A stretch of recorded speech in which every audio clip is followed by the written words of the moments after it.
Assalamualaikum warahmatullahi wabarakatuh. Makan nama Supriyadi dari Lajur Stasiun.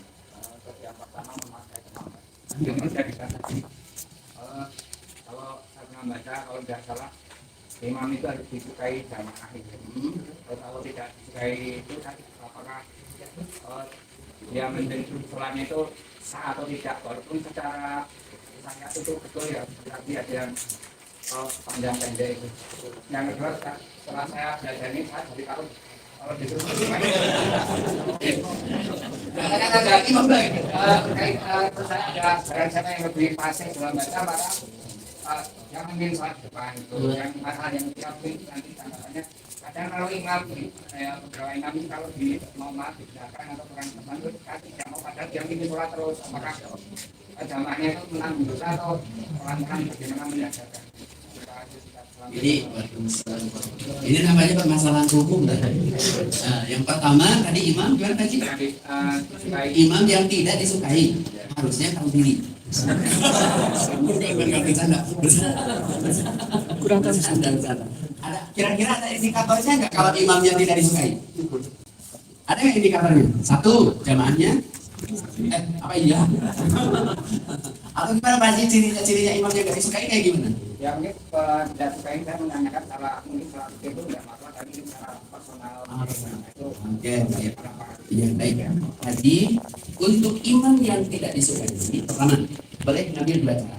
Pertama, niat dari rumah kita mau berjamaah sholat, betul? Ketika niatnya dalam hati lillah, siapapun yang jadi imam, saya tetap makmum. Maka meskipun orang itu dibenci, hatinya tetap sah sholatnya.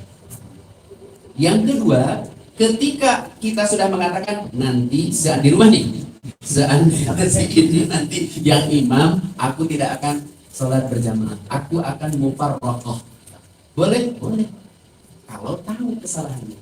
Tapi kalau tadi niatnya dari rumah, siapapun yang jadi imam, mau orang yang saya suka atau tidak saya suka, saya akan tetap bermakmum. Maka insya Allah tetap sah sholatnya. Nah, berbeda dengan yang tidak disukanya, karena imamnya itu suka salah-salah. Dan salahnya ini, kita tahu bahwa imam ini, maaf ya, gak pernah mondok, sekolahnya juga mungkin di sekolah umum, bahkan setelah jadi imam pun gak pernah kelihatan belajar lagi. Maka boleh gak diikuti, Pak? Kalau Bapak tahu betul salahnya, gitu ya.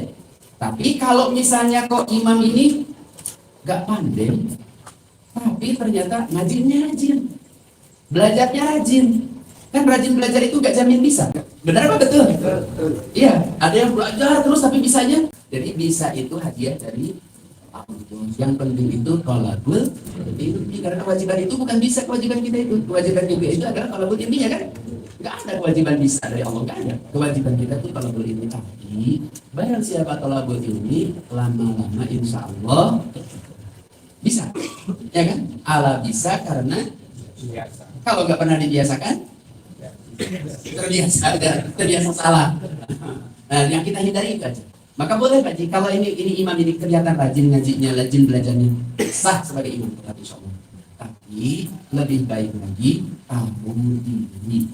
Kalaulah misalnya di takmir itu atau di komunitas itu lebih banyak yang lain yang lebih pandai baca Qurannya, kita insya Allah mundur itu terhormat Pak, daripada di lengserkan, ya kan?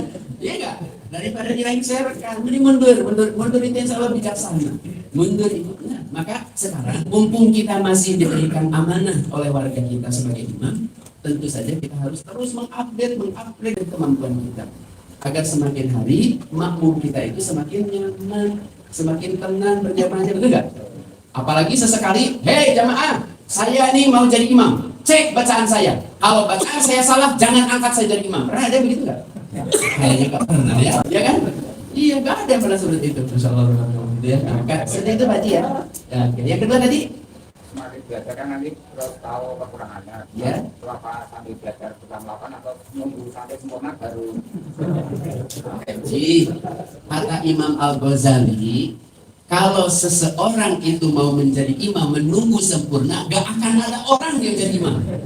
Yakin Haji, iya kan? Anu kesempurnaan dulu. Padahal kesempurnaan kita itu kan belum tahu batas waktunya kan?